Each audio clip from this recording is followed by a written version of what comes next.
sosai, kar da ka bar shi ya lalace.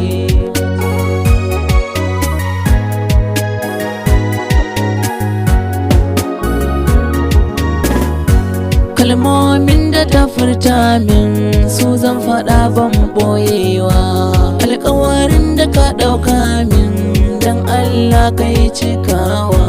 Ni kuma na ce na ɗauka za ni cika ba tsayawa.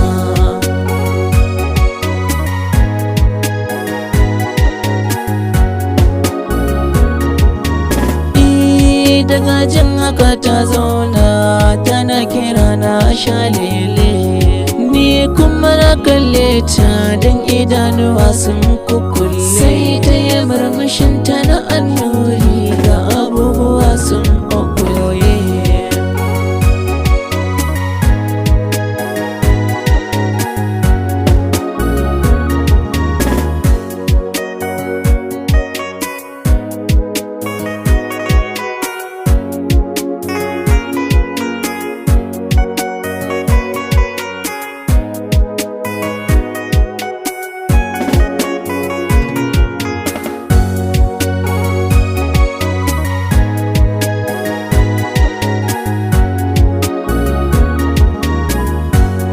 Daga nan muka sa tafiya ni da ita san ba mu daina ba.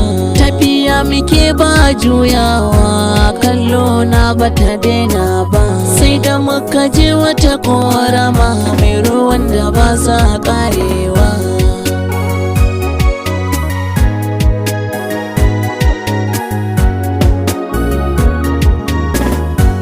A lokacin ta yi tambaya gare ni duk na yi rudewa. Wai kai ɗin wane ne sai binka nake ba kaucewa. Na yi yunƙurin kawo amsa tunanin hakan bai zo min ba.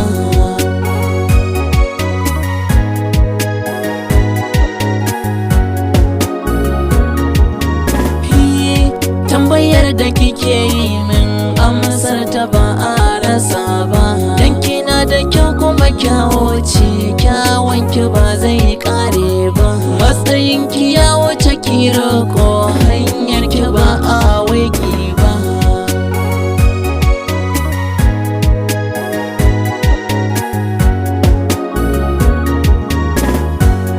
Murmushin ta ya ƙara fita don ta samu maradinta. Sai kira a kullum ba zai tsayawa don faɗar buƙatar ta. Ni kuma ina amsar ƙorafinta ba na raina shi.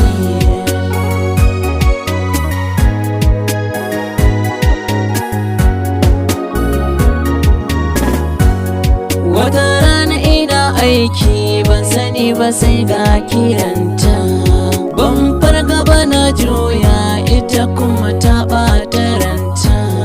Sai ga ta tura gunta uku za ku biyo ku je.